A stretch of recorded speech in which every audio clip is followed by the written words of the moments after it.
News টুডেতে আপনাদেরকে স্বাগত। আমি দেখে নিচ্ছি এই মুহূর্তের বিশেষ খবর। কেরলের ওয়ানাড থেকে মনোনয়ন পেশ করলেন রাহুল গান্ধী। তার আগে নিজের কেন্দ্রে একটি বিশাল রোড শো করেন রাহুল। তার সঙ্গে ছিলেন কংগ্রেসের সাধারণ সম্পাদক প্রিয়াঙ্কা গান্ধী বডরা। 2019-এ এই কেন্দ্র থেকেই জিতেছিলেন তিনি। মোদী পদবী বিতর্ক ইস্যুতে খারিজ হয়েছিল তার সাংসদ পদ। আদালতে লড়ে ফের ফিরে পেয়েছিলেন লোকসভার সদস্য পদ। তিনি রাহুল গান্ধী, আর কেন্দ্রের নাম বলাই বাহুল্য কেরলের ওয়ানাড। সেই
ये जो लड़ाई है, ये लोकतंत्र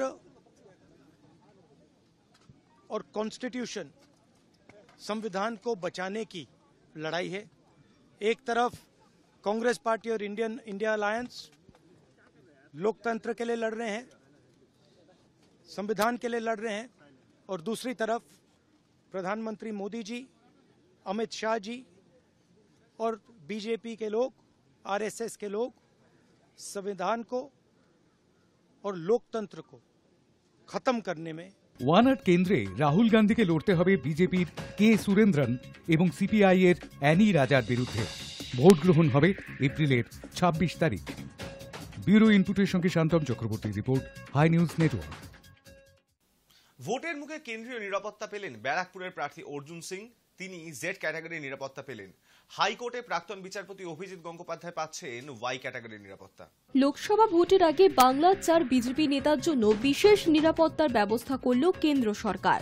এই 4 বিজেপি নেতা হলেন কলকাতা হাইকোর্টের প্রাক্তন বিচারপতি তথা তমলুকের বিজেপি প্রার্থী অভিজিৎ গঙ্গোপাধ্যায়, ব্যারাকপুরের বিজেপি প্রার্থী অর্জুন সিং, বিজেপির কোচবিহারের জেলা সাধারণ সম্পাদক অভিজিৎ বর্মন এবং কোচবিহারের বিজেপির এক্সিকিউটিভ সদস্য তাপস দাস। লোকসভা ভোটের আগে গত 1 মাসের মধ্যে বিজেপিতে যোগদান করেছেন অভিজিৎ গঙ্গোপাধ্যায় এবং অর্জুন সিং। তাদের হঠাৎ বিশেষ নিরাপত্তা দেওয়ার প্রয়োজন কেন পড়ল তা স্পষ্ট না হলেও জানা গিয়েছে কেন্দ্রের তরফে এই দুজন এবং বাকি 2 বিজেপি নেতাকে কেন্দ্রীয় বাহিনীর সুরক্ষা দেওয়া হবে। তবে সবার নিরাপত্তার ক্যাটাগরি এক নয়। অভিজিৎ গঙ্গোপাধ্যায়কে ওয়াই ক্যাটাগরির সুরক্ষা দেওয়া হয়েছে কেন্দ্রের তরফে। অর্জুন সিংকে দেওয়া হয়েছে তার থেকেও উচ্চমানের জেড ক্যাটাগরির সুরক্ষা। সাধারণত দেশের মন্ত্রীরা জেড ক্যাটাগরির সুরক্ষা পেয়ে থাকেন। জেড প্লাস ক্যাটাগরির সুরক্ষা পান অমিত শাহ, রাজনাথ সিং এর মতো বিশিষ্ট নেতারা, আর প্রধানমন্ত্রী নরেন্দ্র মোদী পান সর্বোচ্চ স্তরের এসপিজি নিরাপত্তা। সাধারণত জেড প্লাস ক্যাটাগরির সুরক্ষায় 55 জন কেন্দ্রীয় বাহিনী নিরাপত্তা কর্মী এবং 10 জন এনএসজি কমান্ডো থাকেন, আর জেড ক্যাটাগরিতে থাকেন 22 জন কেন্দ্রীয় বাহিনী জওয়ান এবং 4 থেকে 5 জন সিআরপিএফ বা সিআইএসএফ কমান্ডো এবং পুলিশ কর্মীরা। অর্জুন সিং এই মানেরই সুরক্ষা পাবেন। ওই সুরক্ষা বলয়ে তার সঙ্গে থাকবেন অন্তত 5টি গাড়ির কনভয়, যার মধ্যে একটি হবে বুলেট প্রুফ। এই সুরক্ষার ব্যবস্থার জন্য প্রতি মাসে অন্তত 15 থেকে 25 লক্ষ টাকা পর্যন্ত খরচ হবে কেন্দ্রের। অন্যদিকে অভিজিতের জন্য দেওয়া হয়েছে ওয়াই ক্যাটাগরি সুরক্ষা এবং এই নিরাপত্তার ব্যবস্থায় তার সঙ্গে থাকছেন 2 জন কমান্ডো, 8 জন জওয়ান এবং অন্তত 2টি গাড়ির কনভয়। এর জন্য প্রতি মাসে অন্তত 12 থেকে 15 লক্ষ টাকা পর্যন্ত খরচ করতে হবে কেন্দ্র সরকারকে। প্রসঙ্গত 2019 সাল থেকে Arjun Singh Y plus category নিরাপত্তা পাচ্ছিলেন। পরবর্তীতে 2021 সালে সেপ্টেম্বরে জেড ক্যাটাগরি নিরাপত্তা দেওয়া হয় তাকে, কিন্তু পরে তৃণমূলে ঘর বাপসি হতেই নিরাপত্তা প্রত্যাহার করা হয়। বিজেপিতে ফেরার পর ফের নিরাপত্তা পেলেন Arjun Singh. Hi news Network. বিজেপিতে ফিরতেই সিসি ক্যামেরা বসিয়ে নজরদারি করছে তৃণমূল সরকার। হাইকোর্টে মামলা অর্জুনের। তৃণমূল থেকে আবার বিজেপিতে ফিরে রাজ্য সরকারের বিরুদ্ধে চাঞ্চল্যকর অভিযোগ আনলেন অর্জুন সিং। এই নিয়ে কলকাতা হাইকোর্টের দ্বারস্থ হয়েছেন ব্যারাকপুরের বিজেপি প্রার্থী তথা বিদায়ী সাংসদ। বুধবার আদালতে অর্জুনের দাবি, বিজেপিতে যোগ দেওয়ার পর তার বাড়ির আশেপাশে সিসি ক্যামেরা লাগিয়েছে রাজ্য প্রশাসন। এভাবে তার উপর নজরদারি করা হচ্ছে। বাড়ি থেকে কে বেরোচ্ছেন, কেই বা আসছেন, সব দেখা হচ্ছে। এতে তার ব্যক্তিগত গোপনীয়তা লঙ্ঘিত হচ্ছে বলে অভিযোগ করেন অর্জুন। ব্যারাকপুরের বিজেপি প্রার্থীর এই আবেদন শোনার পর মামলা দায়েরের অনুমতি দিয়েছেন কলকাতা হাইকোর্টের বিচারপতি জয় সেনগুপ্ত। আগামী মঙ্গলবার ওই মামলার শুনানির সম্ভাবনা রয়েছে। 2019 সালের লোকসভা ভোটের আগে তৃণমূল ছেড়ে বিজেপিতে যোগ দেন অর্জুন। ব্যারাকপুর কেন্দ্র থেকে জয়ী হয়ে সংসদে যান অর্জুন। কিন্তু 2021 সালে বিধানসভা ভোটে তৃণমূলের বিপুলভাবে জয়ের পর আবার পুরনো দলে ফেরেন ব্যারাকপুরের সাংসদ। গত 10ই মার্চ ব্রিগেডে তৃণমূল লোকসভার প্রার্থী তালিকা ঘোষণার পর আবার বিদ্রোহ করেন ব্যারাকপুরের অর্জুন। তৃণমূলের শীর্ষ নেতৃত্বকে নিশানা করে তার অভিযোগ, লোকসভা ভোটে টিকিট দেওয়ার কথা বলে তাকে তৃণমূলে নিয়ে আসা হয়েছিল। টিকিট না দিয়ে তার সঙ্গে বিশ্বাসঘাতকতা করেছে ঘাসফুল শিবির। এরপর গত 15ই মার্চ আবার বিজেপিতে যোগ দেন তিনি। দিল্লিতে অর্জুনের সঙ্গে বিজেপিতে যোগ দেন তৃণমূলের টিকিটে জয়ী সাংসদ দিব্যেন্দু অধিকারীও। এর মধ্যে অর্জুনকে বিজেপি আবার ব্যারাকপুর থেকে প্রার্থী করেছে। এখনও কেন্দ্রীয় নিরাপত্তা পাচ্ছেন তিনি।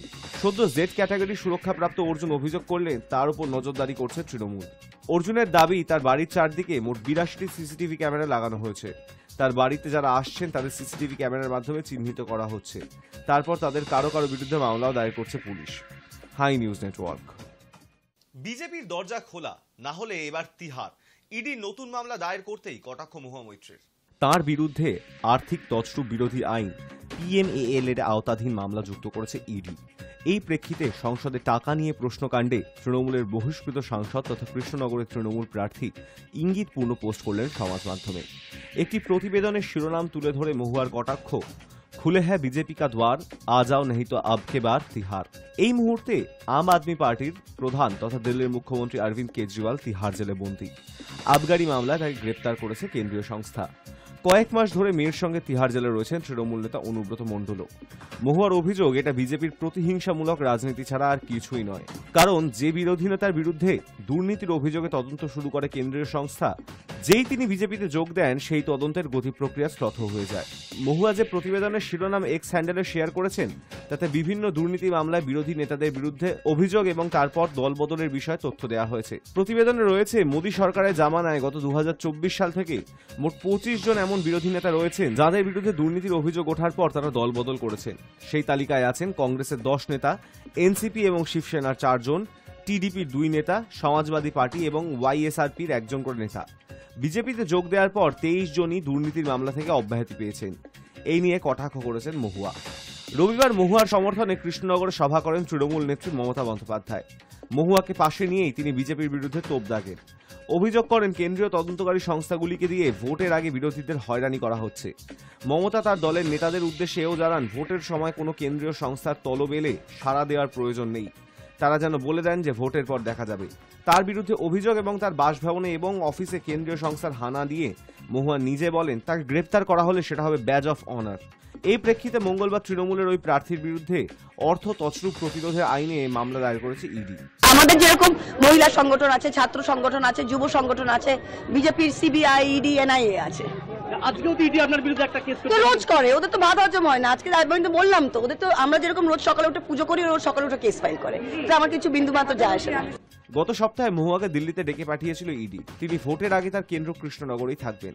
তিনি ভোটের প্রচারে ব্যস্ত। তার মধ্যে মঙ্গলবার কেন্দ্রীয় তদন্তকারী সংস্থা নতুন করে সমন জারি করেছে মহুয়া এবং তার পরিচিত দুবাইয়ের ব্যবসায়ী দর্শন হীরানন্দানীকে নিয়ে। ইডি সূত্রে খবর, দুজনকেই বিদেশি মুদ্রা বিনিয়োগ, ফিমা আইন লঙ্ঘনের বিষয়ে জিজ্ঞাসাবাদ করা হতে পারে। Hi news Network. ষড়যন্ত্রের শিকার তিনি। মেডিকেল পরীক্ষা করিয়ে বেরোনোর সময় শাহজাহান বলে গেলেন সব মিথ্যে। কিছুদিন আগে বলেছিলেন আল্লাহ আছেন, বিচার করবেন, কিন্তু সেই আল্লাহর ওপর বোধহয় ভরসা হারালেন শাহজাহান শেখ। বুধবার তিনি নিজেই উদ্যোগ নিলেন প্রকাশ্যে আত্মপক্ষ সমর্থনে। সংবাদ মাধ্যমের প্রতিনিধিদের দেখতে পেয়ে বললেন, সব মিথ্যে, আমাকে ফাঁসানো হয়েছে। বুধবার মেডিকেল পরীক্ষার জন্য নিয়ে যাওয়া হয়েছিল সন্দেশখালীর তৃণমূল নেতাকে। গাড়িতে ওঠার সময় হঠাৎই মুখ খোলেন সন্দেশখালীর নেতা। উঁচু স্বরে বলেন, আমি রাজনৈতিক ষড়যন্ত্রের শিকার। এমনকি মেডিকেল পরীক্ষা করিয়ে তাকে ইডি যখন সিজিও কমপ্লেক্সে নিয়ে আসে, তখনও আর্থিক লেনদেন নিয়ে প্রশ্নের জবাবে দুটি শব্দই বারবার বলতে শোনা গিয়েছে শাহজাহানকে, সব মিথ্যে, সব মিথ্যে। সন্দেশখালীর তৃণমূল নেতা শাহজাহানের বিরুদ্ধে একাধিক দুর্নীতির সন্ধান পাওয়া গিয়েছে বলে ইডি সূত্রে খবর। এর মধ্যে রেশন দুর্নীতি ছাড়া রয়েছে মাছের ব্যবসার আড়ালে চালানো দুর্নীতি। ইডির দাবি, মাছের ব্যবসাকে পর্দা হিসাবে ব্যবহার করে শাহজাহান তার নানা কুকর্মের মাধ্যমে অর্জিত বেআইনি অর্থ বা কালো টাকা সাদা করেছেন। ইডির সন্দেহ, এভাবেই কোটি কোটি টাকা ঘুরপথে আইন সিদ্ধ করেছেন তিনি। তবে বুধবার শাহজাহান দাবি করেছেন এই সব অভিযোগ মিথ্যা, তিনি আসলে ষড়যন্ত্রের শিকার। একই সঙ্গে শাহজাহানের ইঙ্গিতপূর্ণ মন্তব্য, বুঝতেই পারছেন কারা এই ষড়যন্ত্র করেছে। কারা ষড়যন্ত্র করতে পারে শাহজাহানের বিরুদ্ধে সন্দেশখালীর নেতা ইঙ্গিত দিলেও মুখে কারো নাম নেননি। উল্লেখ্য, রেশন দুর্নীতি কাণ্ডে গ্রেপ্তার মন্ত্রী জ্যোতিপ্রিয় মল্লিক ওরফে বালুকে গ্রেপ্তারির পর ইডি শাহজাহানের নাম জানতে পারে। সেই সূত্রেই শাহজাহানের বাড়িতে তল্লাশি চালাতে গিয়ে গত 5ই জানুয়ারি শাহজাহানের গ্রামে আক্রান্ত হন ইডি আধিকারিকেরা। গ্রামবাসীরা ইট, লাঠি, পাথর নিয়ে হামলা চালিয়েছে তাঁদের ওপর। ইডির অভিযোগ করেছিল, ধরা পড়ার ভয় শাহজাহানই ওই মামলার ঘটনাটি সংঘটিত করেছে। এরপর শাহজাহানের বিরুদ্ধে মামলা হয়। শাহজাহান 57 দিন নিখোঁজ থাকার পর গত 29শে ফেব্রুয়ারি তাকে গ্রেপ্তার করে রাজ্য পুলিশ। তারপর একে একে সিবিআই, ইডি গ্রেপ্তার করে তাকে। তবে দীর্ঘ 1 মাসে শাহজাহানকে বিশেষ মুখ খুলতে দেখা যায়নি, বরং সংবাদ মাধ্যম প্রতিনিধিদের দিকে না তাকিয়ে সোজা হেঁটে গাড়িতে উঠেছেন এবং গাড়ি থেকে নেমে বেরিয়ে গিয়েছেন। এর আগে একবারই সিবিআই হেফাজতে থাকাকালীন শাহজাহান মুখ খুলেছিলেন। সিবিআই দপ্তর থেকে বেরোনোর সময় বলেছিলেন, আল্লাহ আছেন, তিনিই বিচার করবেন। কিসের বিচার, কাদের বিচারের অপেক্ষা করছেন তিনি, তা অবশ্য বলেননি। বুধবার দ্বিতীয়বার মুখ খুললেন শাহজাহান। তবে এবার আর আল্লাহর ভরসায় না থেকে তিনি নিজেই ইঙ্গিত দিলেন ষড়যন্ত্র এবং ষড়যন্ত্রকারীদের দিকে। Hi news Network. বুধবার সকালে কেঁপে উঠল পূর্ব এশিয়ার তাইওয়ানের একাংশ। কম্পনের তীব্রতা ছিল 7.4। বুধবার সকালে কেঁপে উঠল পূর্ব এশিয়ার তাইওয়ানের একাংশ। রিক্টার স্কেলে এই কম্পনের তীব্রতা ছিল 7.4। প্রবল কম্পনের ফলে একাধিক বহুতল একদিকে হেলে পড়েছে। রাস্তায় ফাটল দেখা গিয়েছে। আহতের সংখ্যা একাধিক মানুষ ধ্বংসস্তূপের নিচে আটকে রয়েছে বলে আশঙ্কা। একজনের দেহ উদ্ধার হয়েছে ইতিমধ্যেই। জাপানের তরফে সুনামির সতর্কতা জারি করা হয়েছে। ইউনাইটেড স্টেটস জিওলজিক্যাল সার্ভে সূত্রে জানা গিয়েছে, স্থানীয় সময় অনুযায়ী বুধবার সকাল 8টা নাগাদ কেঁপে ওঠে তাইওয়ানের রাজধানী তাইপেই এবং তার পার্শ্ববর্তী এলাকা। কম্পনের মাত্রা বেশি থাকায় স্থানীয় বাসিন্দারা আতঙ্কিত হয়ে ঘর ছেড়ে রাস্তায় বেরিয়ে পড়েন। ভূমিকম্পের ফলে শহর জুড়ে প্রচুর ক্ষতি হয়েছে। ভূমিকম্পের ফলে জাপানের দক্ষিণ দ্বীপগুলিতে সেখানকার আবহাওয়া দপ্তরের তরফে সুনামির সতর্কতা জারি করা হয়েছে। সমুদ্রপৃষ্ঠ থেকে 3 মিটার উঁচুতে জল আছড়ে পড়তে পারে বলে জাপানের আবহাওয়া দপ্তর সূত্রে খবর। ইতিমধ্যেই জাপানের ওকিনাওয়া দ্বীপ সহ অন্যান্য দ্বীপের বাসিন্দাদের নিরাপদ জায়গায় নিয়ে যাবার ব্যবস্থাও করা হয়েছে। প্রশাসনের তরফে মোতায়েন করা হয়েছে বিশেষ উদ্ধারকারী দল। সুনামির পূর্বাভাসের ফলে ওকিনাওয়ার নাহা বিমানবন্দরে প্রশাসনের তরফে বিমান চলাচল বন্ধ রাখার নির্দেশ দেওয়া হয়েছে। জাপানের পাশে সুনামির সতর্কতা জারি করা হয়েছে ফিলিপিন্সেও। সূত্রের খবর, প্রায় 25 বছর পর তাইওয়ানে এই ধরনের প্রবল ভূমিকম্প হয়েছে। এর আগে 1999 সালে সেপ্টেম্বর মাসে তাইওয়ানে ভূমিকম্পের ফলে মারা গিয়েছিলেন 2400 জন। High news network. নিয়োগ মামলায় এখনো মেলেনি জবাব। রাজ্যের মুখ্য সচিবের ভূমিকায় ক্ষুব্ধ হাইকোর্ট। নিয়োগ দুর্নীতিতে ধৃতদের জামিনের মামলায় মুখ্য সচিবের থেকে কোনো উত্তর পাওয়া যায়নি বলে আদালতে দাবি করল সিবিআই। সিবিআই এর আইনজীবী ধীরাজ ত্রিবেদী জানান, বিচারের প্রক্রিয়া শুরু করার জন্য মুখ্য সচিবের অনুমতি প্রয়োজন ছিল। নিয়োগ দুর্নীতি মামলায় সরকারি পদে থাকা ব্যক্তিদের বিরুদ্ধে দুর্নীতি দমন আইনে চার্জশিট দিয়েছে সিবিআই, কিন্তু রাজ্য অনুমোদন না দিলে চার্জশিট গঠন করে বিচার শুরু করা যাচ্ছে না বলে অভিযোগ। কেন রাজ্য সরকার এতদিন ধরে ওই অনুমোদন দানের প্রক্রিয়া ঝুলিয়ে রেখেছে তা নিয়ে প্রশ্ন তুলেছে কলকাতা হাইকোর্ট। গত 22 মার্চ অনুমতি দেওয়া বা না দেওয়া নিয়ে তিনি কি ভাবছেন তা মুখ্য সচিবকে জানাতে বলেছেন হাইকোর্ট। 26 মার্চ ওই নির্দেশনামা নিয়ে রাজ্য সরকারের সঙ্গে যোগাযোগ করা হয়, কিন্তু এখনো পর্যন্ত রাজ্যের মুখ্য সচিবের কাছ থেকে কোনো উত্তর আসেনি। প্রসঙ্গত, নিয়োগ মামলায় ধৃত পার্থ চট্টোপাধ্যায়, অশোক কুমার সাহা, সুবীরেশ ভট্টাচার্য, কুন্তল ঘোষ, নীলাদ্রি ঘোষ, শান্তিপ্রসাদ সিনহা হাইকোর্টে জামিনের আবেদন করেন। বুধবার শুনানি চলাকালীন এই নিয়ে উষ্মা প্রকাশ করেন বিচারপতিরা। বিচারপতি জয়মাল্য বাগচি এবং বিচারপতি গৌরঙ্গ কান্তের ডিভিশন বেঞ্চ জানায়, রাজ্যের সরকারি আইনজীবীকে নোটিশ দেওয়ার কথা। বুধবার দুপুর 2টোয় তাকে আদালতে উপস্থিত থাকতে হবে। বিচারপতি বাগচির মন্তব্য, কেন মুখ্য সচিব উত্তর দেননি? আদালত আশা করেছিল মুখ্য সচিব রিপোর্ট দেবেন। তিনি কি করেছেন বা কি করেননি তা নিয়ে তো জানাতে পারতেন। এটা খুবই বেদনাদায়ক। কতদিনের মধ্যে অনুমতি দিতে পারবেন তা জানতে চাওয়া হয়েছিল। আদালত মুখ্য সচিবকে নির্দেশ দিয়েছে, তারপরেও বিচারপতি বাগচি প্রশ্ন তোলেন, এরপরেও নির্দেশ মানা না হলে মুখ্য সচিবকে কেন আদালতে সশরীরে হাজিরা দিতে নির্দেশ দেবেন আদালত? Hi news Network. জেলের মধ্যেই অসুস্থ হয়ে পড়েছেন দিল্লির মুখ্যমন্ত্রী অরবিন্দ কেজরিওয়াল। এই মুহূর্তে তাকে থাকতে হচ্ছে তিহার জেলে। তার ওজন কমে গিয়েছে প্রায় 4 কেজি। ইডি হেফাজত শেষ হওয়ার পর আবগারি দুর্নীতি মামলায় 14 দিনের জেল হেফাজত হয়েছে দিল্লির মুখ্যমন্ত্রী অরবিন্দ কেজরিওয়ালের। এই মুহূর্তে তাকে থাকতে হচ্ছে তিহার জেলে। আর এই পরিস্থিতিতে জানা গেল ভালো নেই আপ সুপ্রিমো। জেলের মধ্যে অসুস্থ হয়ে পড়েছেন দিল্লির মুখ্যমন্ত্রী অরবিন্দ কেজরিওয়াল। 21 মার্চ ইডির হাতে গ্রেফতারির পর থেকে তার ওজন কমে গিয়েছে প্রায় 4 কেজি। এক সর্বভারতীয় সংবাদ মাধ্যমের কাছে এমনই দাবি আম আদমি পার্টি সূত্রে। যদিও তিহার জেল কর্তৃপক্ষের দাবি, জেলের মধ্যে আপাতত সুস্থ রয়েছেন কেজরিওয়াল। কারাগারের চিকিৎসকেরাও তার স্বাস্থ্যের অবনতি নিয়ে কোনো উদ্বেগ প্রকাশ করেননি। উল্লেখ্য, আপ্রধান কেজরিওয়ালের মধুমেহ রয়েছে। গত কয়েকদিন ধরেই তার শরীরে শর্করার মাত্রা ওঠানামা করছে। কেজরিওয়ালকে সোমবার বিকেলে তিহারে নিয়ে যাওয়ার পর সুগার টেস্ট করে দেখা যায় তার শরীরে শর্করার মাত্রা 50-এর নিচে নেমে গিয়েছে। রক্তে শর্করার মাত্রা নিয়ন্ত্রণে আনতে চিকিৎসকের পরামর্শে তাকে ওষুধ দেওয়া হচ্ছে। এরপর মঙ্গলবার সকালেও তার শরীরে শর্করার পরিমাণ কমের দিকেই ছিল। এই ঘটনায় উদ্বেগ প্রকাশ করেছিলেন তার স্ত্রী সুনিতা কেজরিওয়ালও। তবে তিহার কারা কর্তৃপক্ষ জানিয়েছে আপাতত সুস্থ হয়ে রয়েছেন কেজরিওয়াল। দিল্লির মুখ্যমন্ত্রীর রক্তের শর্করার মাত্রা নিরীক্ষণ করার জন্য সেন্সর বসানো হয়েছে। আপাতত বাড়ির থেকে পাঠানো খাবারই খাচ্ছেন কেজরিওয়াল। তার শরীরে শর্করার মাত্রা স্বাভাবিক না হওয়া পর্যন্ত প্রত্যেক দিনই তাকে বাড়ির খাবার দেওয়া হবে। তার শারীরিক অবস্থা পর্যবেক্ষণে রাখা হয়েছে। তিহারের 2 নম্বর সেলে রাখা হয়েছে তাকে, যার একদম কাছেই রয়েছে এক কুইক রেসপন্স টিম, যাতে কোনো আপৎকালীন পরিস্থিতি তৈরি হলে দ্রুত পদক্ষেপ করা যায়। জেল সূত্রে খবর, কেজরিওয়াল মঙ্গলবার ভিডিও কলের মাধ্যমে তার স্ত্রী সুনিতা কেজরিওয়ালের সঙ্গে কথা বলেছেন। আইনজীবীর সঙ্গেও দেখা করেছেন।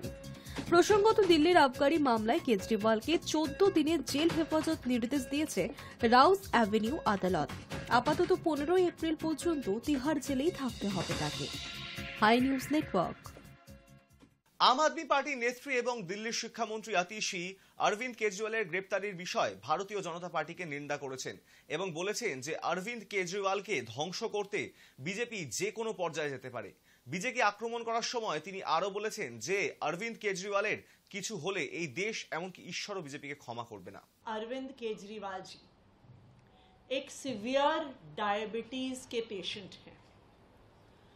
डायबिटीज के एक सीवियर पेशेंट होने के नाते दिन में कई बार उनका शुगर लेवल मॉनिटर होता है। जिस हिसाब से उनका शुगर लेवल बढ़ता है, गिरता है, उसी के अनुसार उनको दवाई लेनी होती है, इंसुलिन के इंजेक्शन लेने होते हैं और उसी अनुसार उनका खान पान और डाइट होती है। डायबिटीज एक ऐसी बीमारी है कि जब सीवियर होती है तो उसके साथ जुड़ी हुई बहुत सारी कॉम्प्लिकेशंस होती हैं। डायबिटीज का असर इंसान के हार्ट पे भी पड़ता है, किडनी पर भी पड़ता है, आंखों पर भी पड़ता है, पूरे नर्वस सिस्टम पर भी पड़ता है। सीवियर डायबिटीज का एक बहुत मेजर खतरा शुगर लेवल गिरने का होता है, जिसे हाइपोग्लाइसीमिया कहते हैं।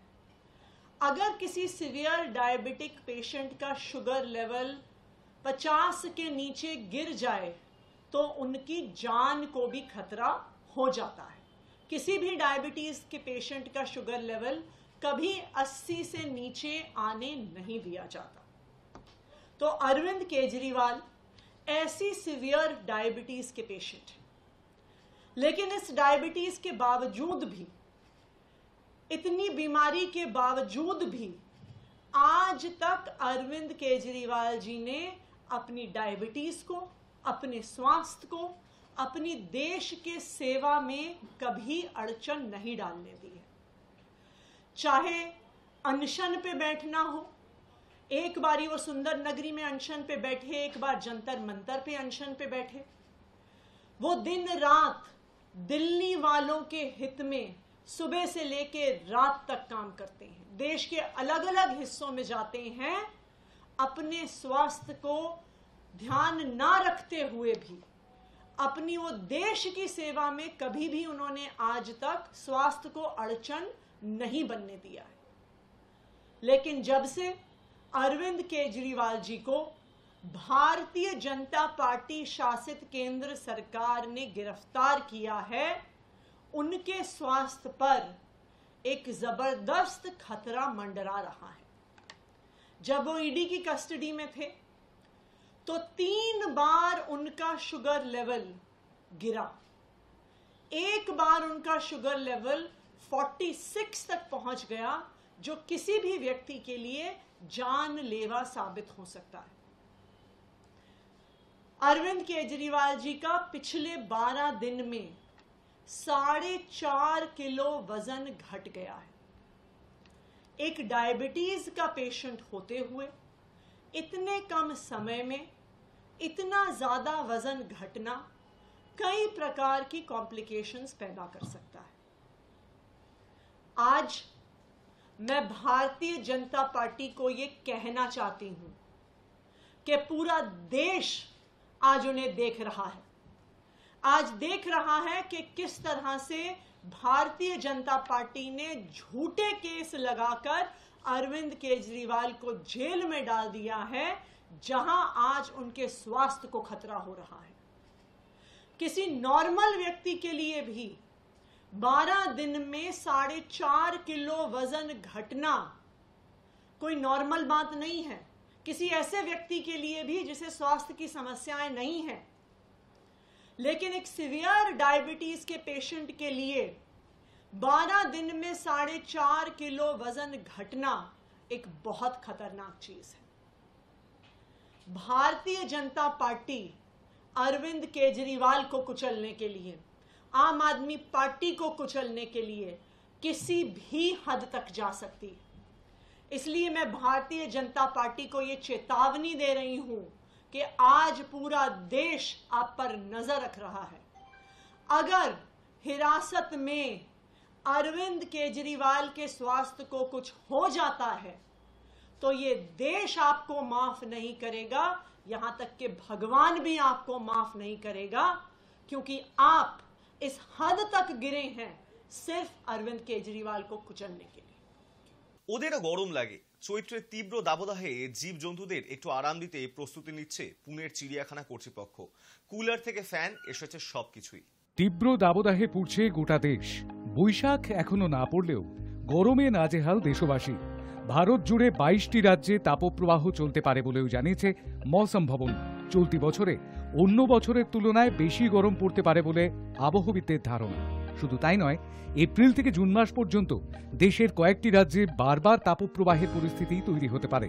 এমনকি দেশ জুড়ে দীর্ঘ সময় ধরে তাপপ্রবাহ চলতে পারে বলেও আশঙ্কা। আর এই পরিস্থিতিতে মানুষ যেমন নাজেহাল, কষ্টের অন্ত নেই পশু পাখিদেরও। পুনের রাজীব গান্ধী জুলজিক্যাল পার্ক কর্তৃপক্ষ জীবজন্তুদের আরামের জন্য বন্দোবস্ত করতে ব্যস্ত।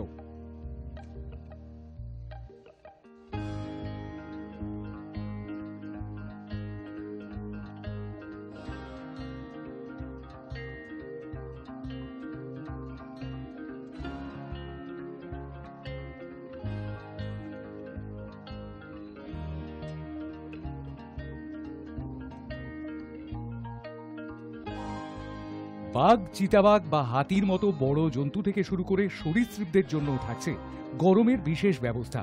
এয়ার কুলার এবং high pressure mist fogging machine থেকে ফ্যান সবই রয়েছে পুনের এই কাতরাজ চিড়িয়াখানায়। As a part of zoo's set protocol, every summer we have to make some changes in the routine management of a zoo. When the temperature it nears up to 40 degrees Celsius, then definitely it would have some impact on the animals which are housed in the cages and the exhibits. So accordingly, we do some changes in the form of we putting up fans, coolers, foggers wherever possible. When the animals are inside during the day, the animals are definitely need to be provided some coolers, fans, and in the day crawls we have made an arrangement of foggers, right, in the exhibits like tigers, then leopard, sloth bear, some bird aviaries. For the elephants we have made arrangement of some small water body where the elephants they really enjoys during day hours. And our Mahot actually he takes care our elephant he's sprinkle water during the day hours for at least 1 to 2 hours in a day, right?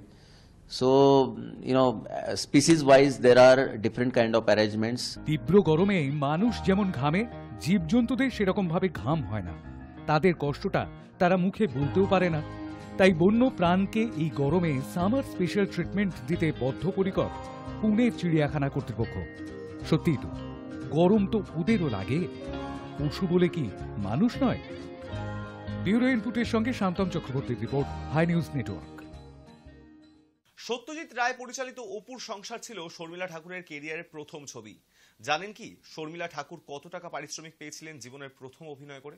Satyajit Ray এবং তার তৈরি অপুর সংসার, অপুর সংসার নয়, অপুর trilogy, দুটি যেন একে অপরের সঙ্গে ওতপ্রোতভাবে জড়িত।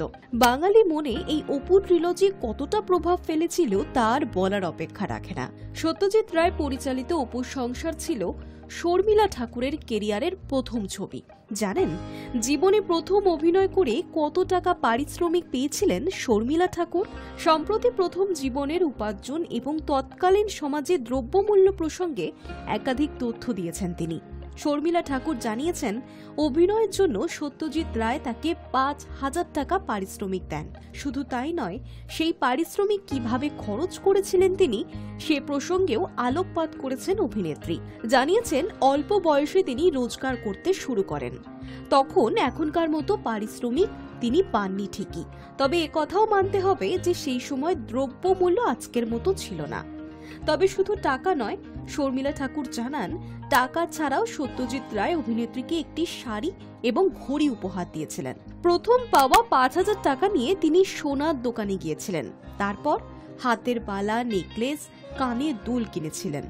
পাশাপাশি তিনি এও জানান ওই টাকাটা কম হলেও সেই সময় জিনিসপত্রের দামও খুবই কম ছিল। কেরিয়ারের শুরুতে হিন্দি ছবিতে অভিনয় করে তিনি ১০ থেকে ১৫,০০০ টাকা পারিশ্রমিক পেতেন, কিন্তু তার প্রথম হিন্দি ছবির জন্য শর্মিলা ঠাকুর ২৫,০০০ টাকা পারিশ্রমিক পেয়েছিলেন। উল্লেখ্য শর্মিলা ঠাকুরের প্রথম হিন্দি ছবি ছিল শক্তি সামন্ত পরিচালিত কাশ্মীর কি কলি। শর্মিলা ঠাকুর জানান পরিচালক তাকে পারিশ্রমিকের বদলে নাকি মুম্বাইয়ের বর্তমান ভিলে পার্লে অঞ্চলে জমি দিতে চেয়েছিলেন। আসলে তখন হিন্দি ছবি মানেই তো মুম্বাই, কিন্তু সেখানে শর্মিলা ঠাকুরের কোনো বাড়ি ছিল না। অভিনেত্রী জানান শুরুর কয়েকটি বছর তিনি থাকতেন তাজমহল হোটেলে। কয়েক বছর পর তিনি ৩ লক্ষ টাকা দিয়ে বাড়ি কেনেন, কিন্তু সেই টাকা জোগাড় করতে রীতিমতো হিমশিম খেতে হয়েছিল তাকে, কারণ তখনকার সময় বিপুল হারে কর দিতে হতো বলে টাকা জমানো খুবই কঠিন ছিল। Hi news Network. News Today এখন এই পর্যন্তই। দেখতে থাকুন হাই নিউজ, নির্ভীক, নিরপেক্ষ।